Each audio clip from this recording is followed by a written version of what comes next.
Hi everyone, it's me, Krillius, Team Rayceen Productions MC and producer.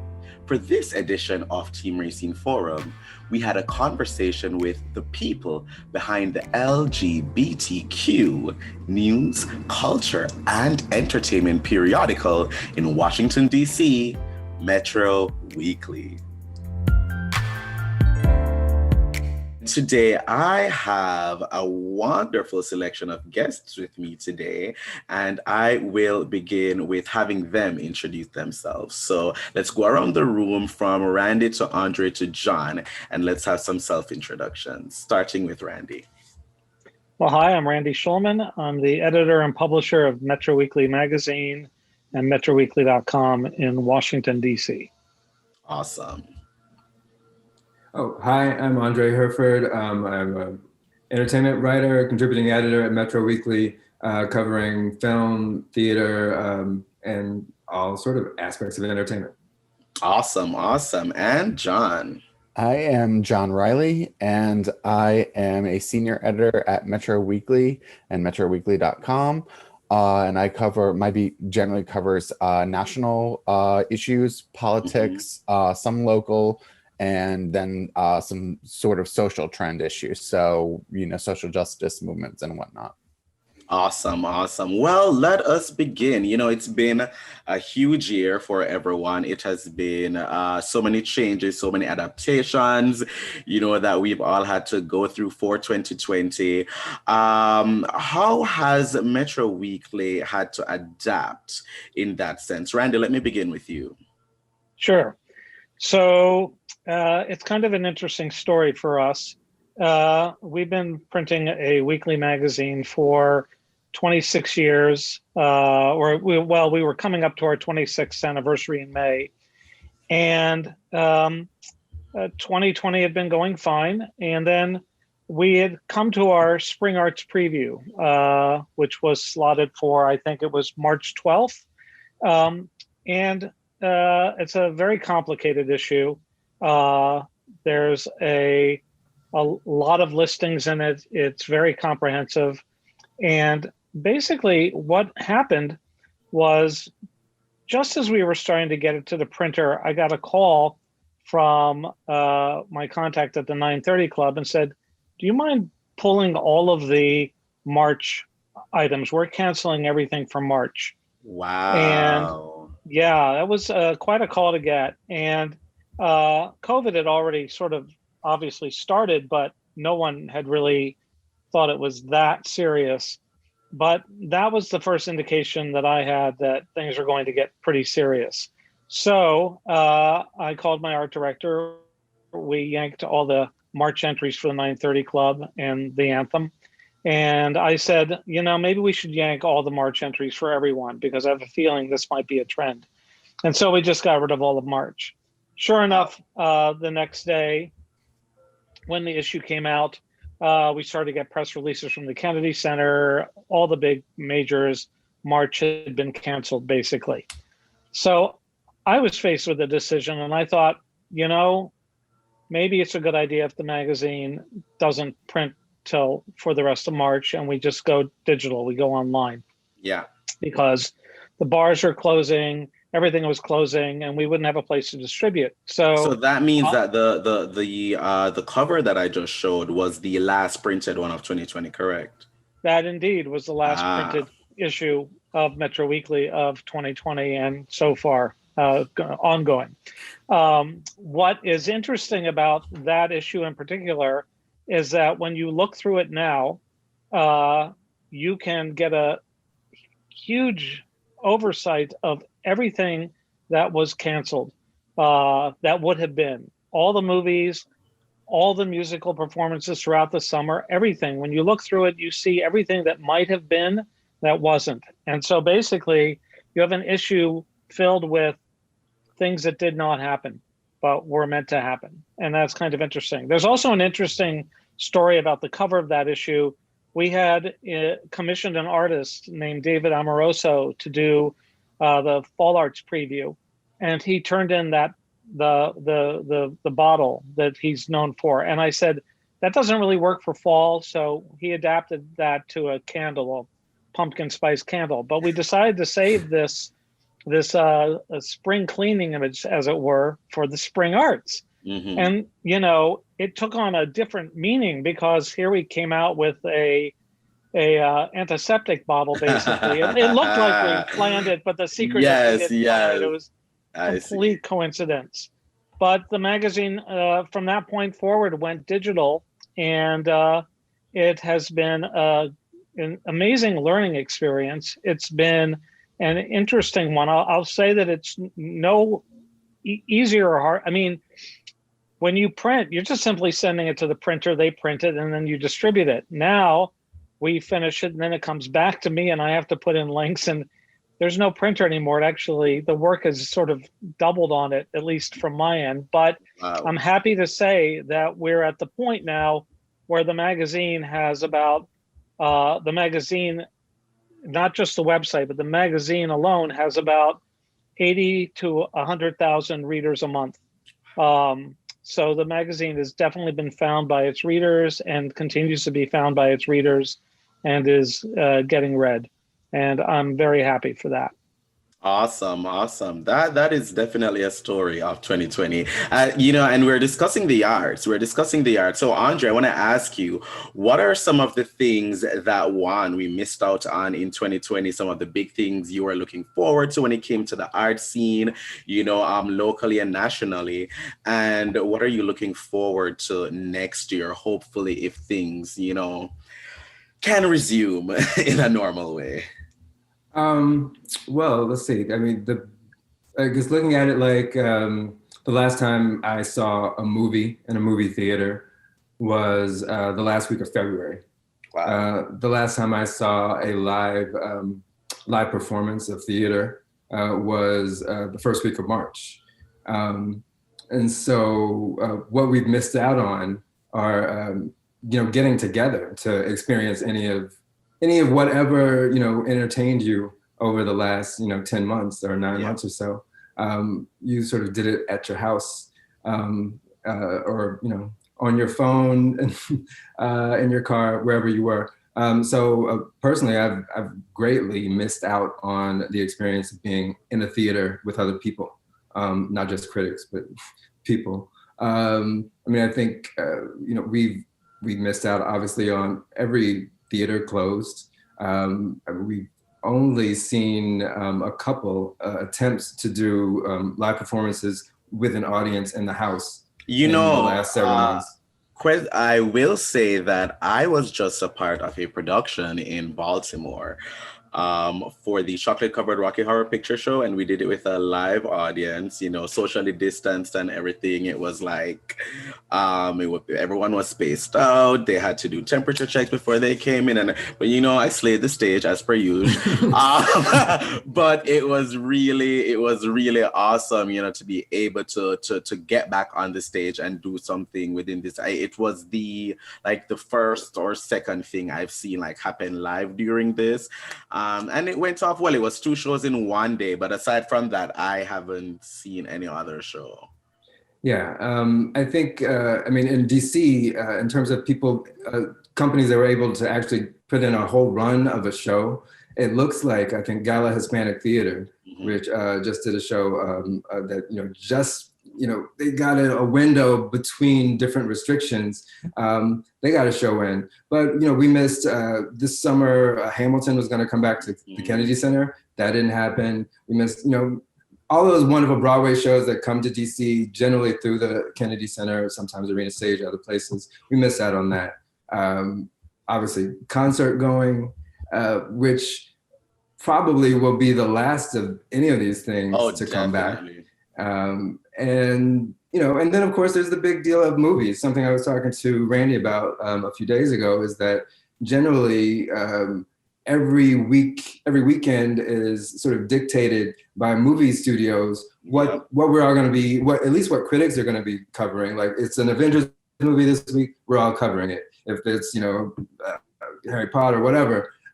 So everybody's sort of had to find their own thing this year. I don't know, like, what you were watching. Phileas, I don't know what John was watching. Yeah. We were all doing our own different things. We're doing year, our own thing because there was nothing that came out, and the ones that did come out in theaters, I don't know how many people, went to see. Like Tenet came out, and that's supposed to be huge. Of course, it didn't make that much money, and now Wonder Woman is out internationally in some places right now, and the box office looks dismal. So it goes to show that this year really just has not been the best when it comes to arts and entertainment. Randy, I want to touch on you as well with something. What about like the restaurant scene, the club scene? What's that like right now? Well, I think it's interesting as well to note that even after the March closings, it wasn't very long before we started to hear about closing. Wolf Trap decided to not go live, and that's an outdoor environment. All of these places just simply shuttered down. The restaurants all had to adapt. Indoor dining was shut down. Many of them have done, I think, an amazing job of pivoting to carry out and finding ways to reach their customers. I mean, I would call out one of the best examples of this was Annie's Paramount Steakhouse. They did a phenomenal job of turning things around on 17th Street for themselves, building an outdoor area, and really starting it out with window service. They have that sort of enclosure that allowed them to hand out food and drinks through the window to people. So same thing with Nellie's, another LGBTQ bar that had a window built in it specifically for carryout that could do that. But there are a lot of restaurants that could not do that. And so they had to find ways to adapt. And I think Andre makes a great point that I had not thought of until he mentioned this last week. But just to go back to the movie thing, we are, trained at this point to get one blockbuster after one blockbuster. All summer is one blockbuster after another. And now, just to sort of like piggyback on his point, we now watch what we want when we want, and we define our movie-going experiences. And I think Andre's point is amazing because I hadn't really even thought about that. Hollywood is not in control of us anymore, in a sense. And that's a very interesting place to be. Until they return in 2021. Until they return. Well, we will Until see. they return. We will see how streaming, the streaming versus theatrical plays out in the next couple of years. I think now with everyone realizing, especially in 2020 when no one can go to the theaters and they're all realizing that, Netflix literally never had to change anything. Like they were just like fine the whole time. They're like, oh yeah, this doesn't even affect us. More people are staying home. We're just going to do that. So, Disney has restructured everything to focus on Disney Plus. Obviously, WB has done the same because HBO Max, has been lagging behind since it came out.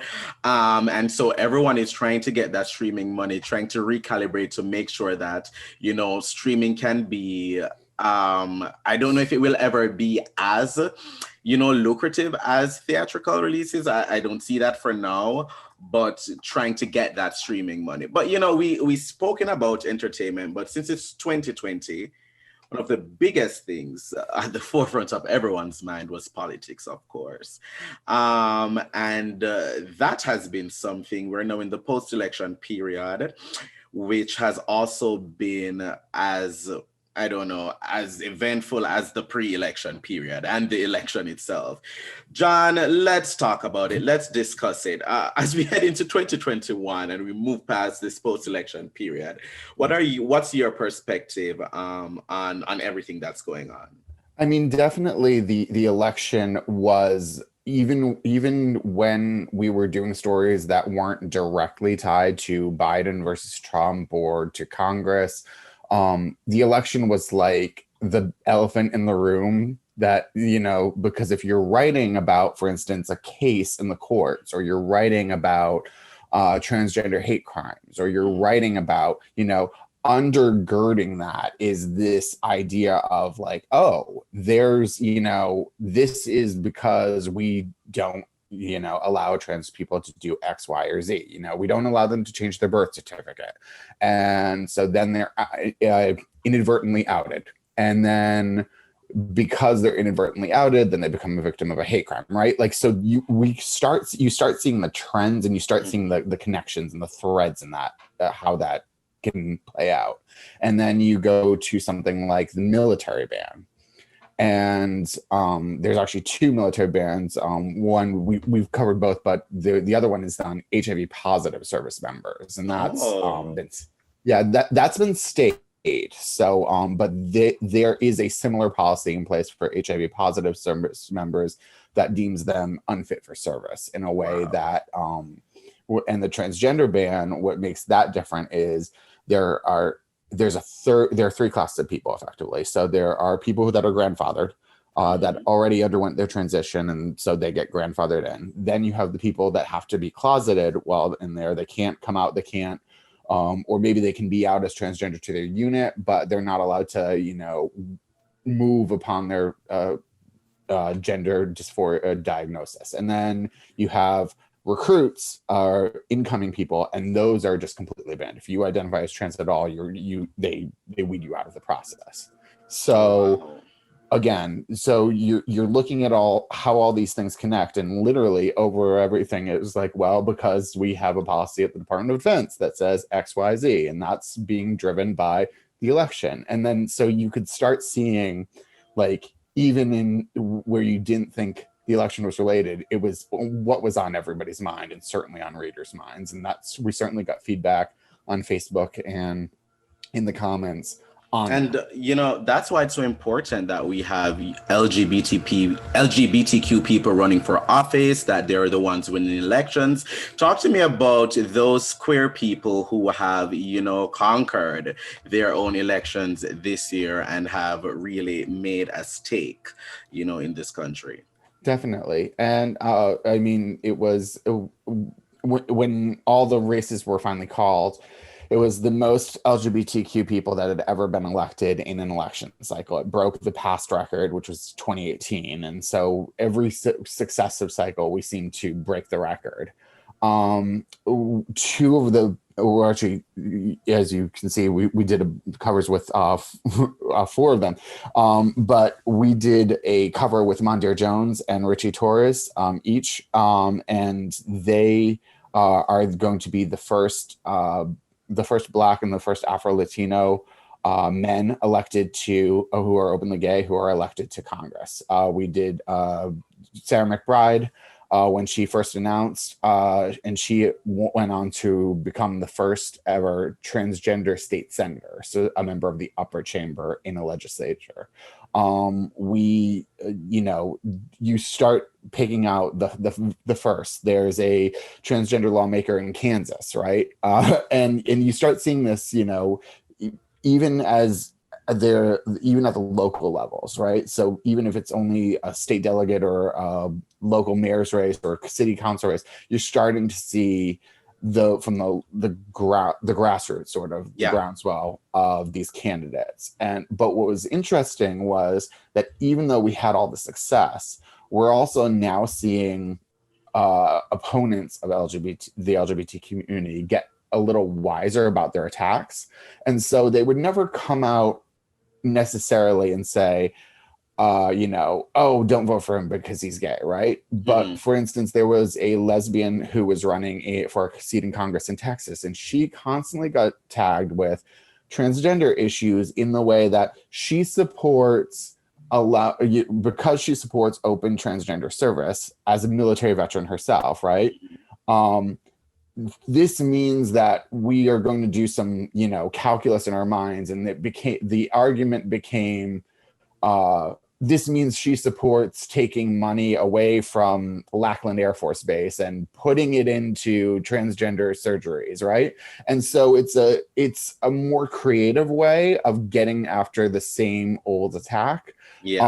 But then it's much harder sometimes to call that out as homophobic or transphobic. And obviously we in the LGBT press are more likely to do that. But the mainstream press, it's like, well, that's not really the issue. It's more about how you spend your money, and that's ideological, and therefore it's somehow a legitimate point now, right? So the opponents have become a little more wily, right? And so even we saw this in the presidential contest, right? In Michigan, they were running ads that were saying against transgender youth, but they didn't say like, oh, transgender youth are going to hell. They said Joe Biden supports allowing doctors to prescribe puberty blockers to kids, and we think that that is pushing kids into a sexualized sphere or whatever it is. And that was generally their argument. And they turned it on its head, and instead of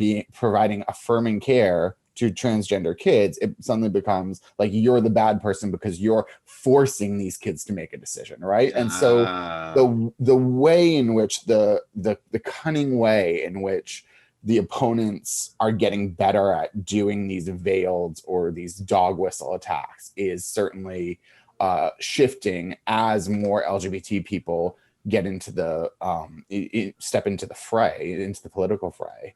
And then just one thing I definitely want to highlight, Amy Coney Barrett on the SCOTUS. That was a huge story. Definitely. It's going to go forward. She's going to be on the Supreme Court. We have a 6-3 conservative majority on the Supreme Court. It is going to affect various issues. I personally think it's going to probably affect labor protections. I think that's the area where they've sort of figured out, oh, it's okay to go after that now. But I wouldn't be surprised if down the road they start tiptoeing into the social issues. So, for example, they didn't do the Attorney General of Indiana, Curtis Hill. He came out with a law challenging a lawsuit that was decided against the state, and it said that two parents of the same sex could be listed on their child's birth certificate. He appeals that to the Supreme Court, and the Supreme said, we don't want to touch it, right? So yeah. I believe there were 2 dissenters on that that would have taken the case, but pretty much everybody else steers away from it, even on the conservative side, right? And so he was hoping, that Amy Coney Barrett and Neil Gorsuch, who ruled against us on a similar case before that, and Brett Kavanaugh, who wasn't on the court when that was first decided, we're all going to just, create this conservative cabal and be like, haha, you can't list parents on the birth certificate anymore. And they're not going to be that blatant. It's going to be a slow erosion of, okay, well, we're going to give an exemption here, and there's an exception to this rule here. It's much more of a longer term battle. And I think that is going to be, going forward, that's going to be one of the things we're going to have to watch, is how do the courts start, molding and shifting and shaping decisions in a way that maybe don't have a direct impact, but have an indirect impact, and then eventually end up affecting us. I see. Well, that's the thing. 2020 has, we've seen all the different, modes of government. We've seen them, operate in certain ways. The judiciary, I will say, has been the one that has kind of kept things together more or less this year, so things don't go way too haywire, because we've seen that in the past couple of weeks, that so hopefully that continues. We'll see how that works. I don't know. With the Georgia Senate runoff, hopefully the Democrats can take that, and there will be some balance between the executive and the legislature as opposed to the judiciary. Know that. I think there is an interesting dynamic at play, and I'm not sure it would exist with anybody else, but there is. And it's unfortunately to the chagrin of those who consider themselves progressives, but Joe Biden and Mitch McConnell do have a relationship, right? Like they were, when Mitch McConnell was not the Senate Majority Leader, right? When he was in leadership, but he was the second or third in command, and Joe Biden was a prominent, we're going back to the days when Ted Kennedy was still alive, Harry Reid was, or actually it was Tom Daschle, and then Harry Reid were Senate Majority Leader or Senate Minority Leader on the Democratic side. They've worked together on things, right? And I think there is I won't hold out too much hope because Mitch McConnell is a very much a creature of Washington. But there is, I think, a respect that he has for Biden that he did not have for Kamala Harris or the other Democratic presidential candidates, because they have worked together. They do know each other in a way. That's going to be an interesting dynamic. Now, I would still give, particularly if they keep the Senate Republican with the Georgia runoff, I think Mitch McConnell is generally going to get his way. But I do think there is an interesting side note of, I don't know whether he's as anti-Biden as he was anti-Obama, because remember, Obama came into the Senate and was there for a very short time before he started running. And I think particularly for institutionalists, that sort of can be a slap in the face, right? If you rise too fast, and whether you're a Republican or a Democrat, if you rise too fast in the caucus, you suddenly create distrust among these more establishment types that are more, let's go with the way we've done it for 50 years and these rules and whatnot. And I'm not saying that they're beyond changing the rules. We've seen that they are, but I think the Biden-McConnell relationship in particular is going to be really interesting. And I don't know whether they'll necessarily take us to the brink in the way that we saw the Tea Party and Obama, per se. I think it's going to be a different type of fight. I'd like to actually step in. Yeah.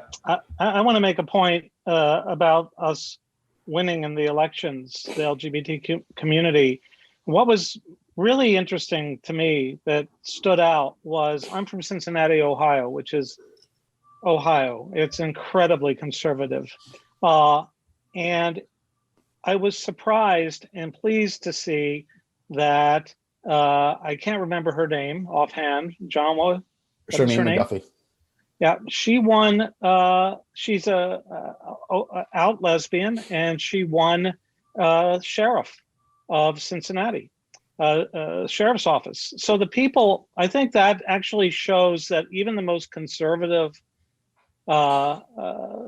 outlying areas can overlook something.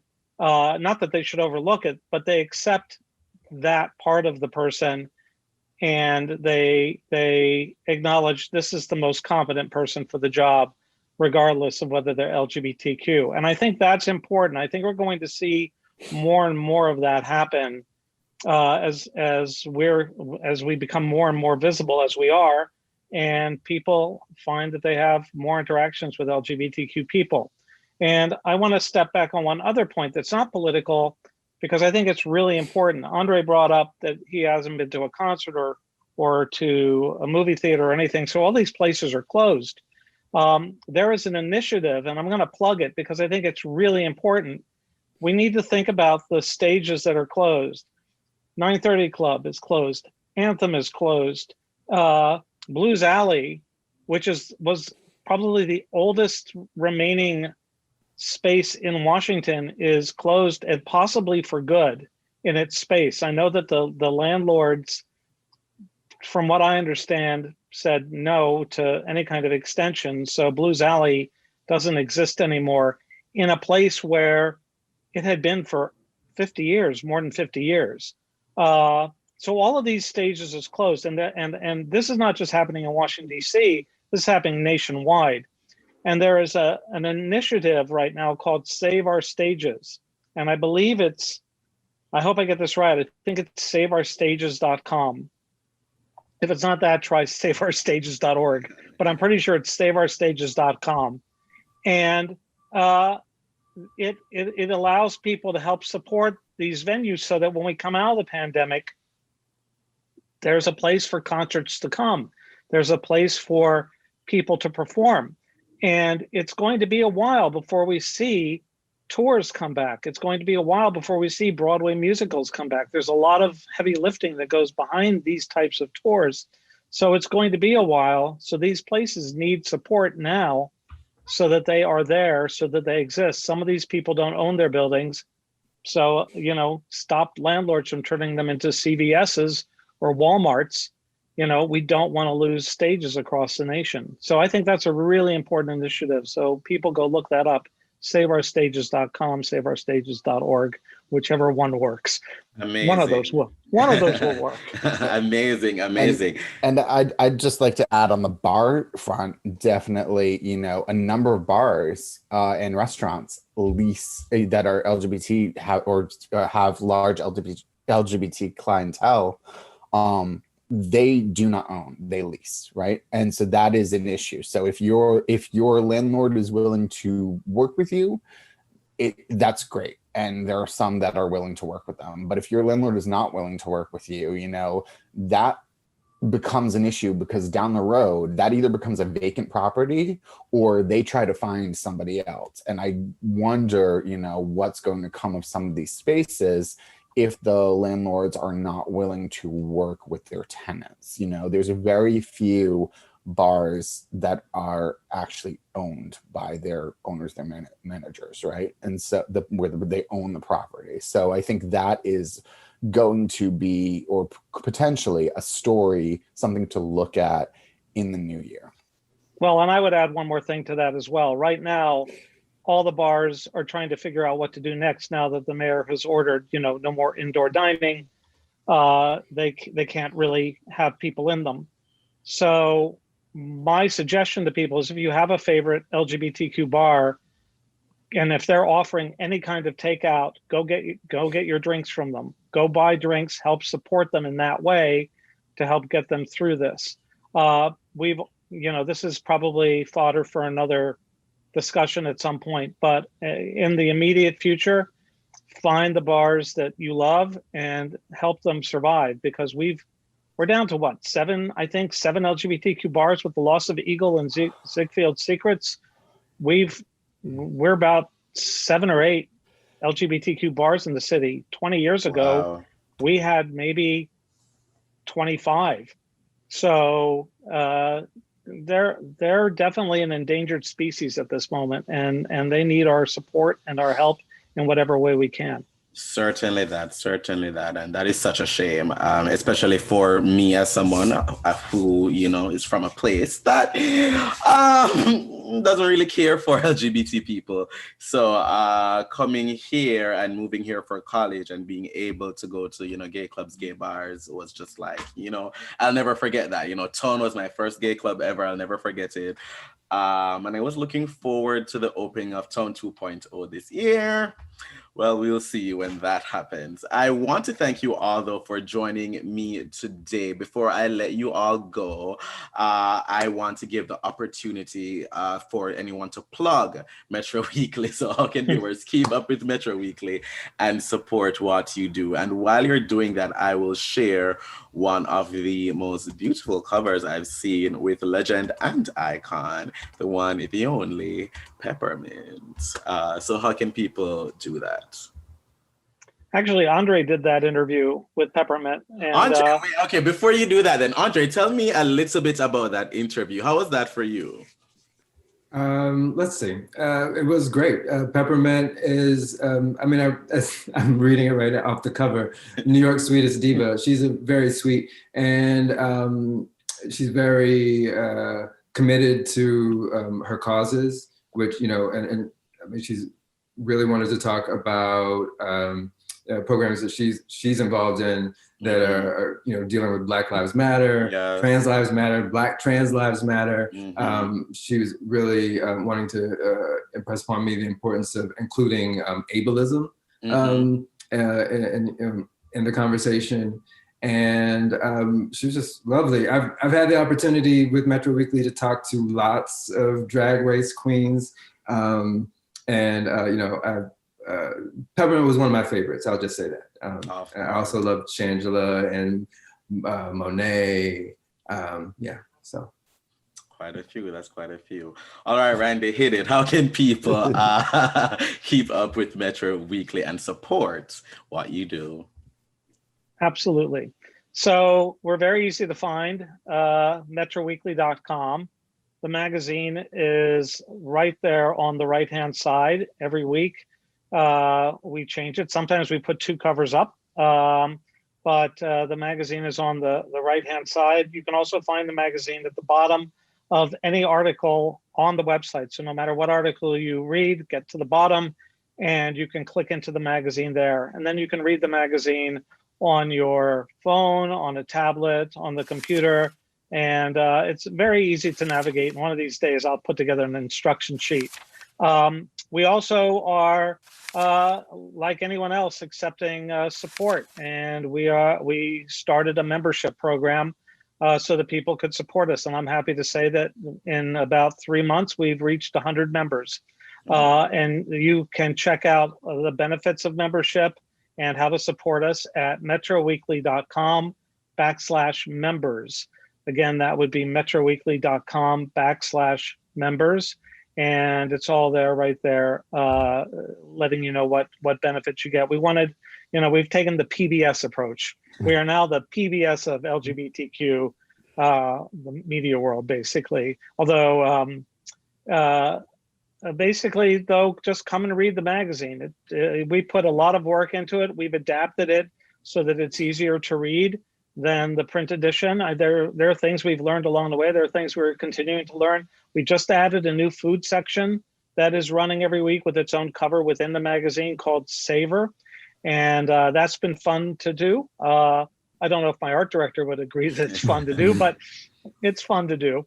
And we've been putting every bit of heart and soul and effort into. We haven't slacked at all during this period, and we're not going to. And, when things are better, we will return to print. But until then, digital is great. It's taught us a lot about how people read, who reads what, and it's the future. And, it just got here sooner than we thought. And I'm happy to be part of the future. And I think I speak for the staff. I think they're happy to be part of it as well.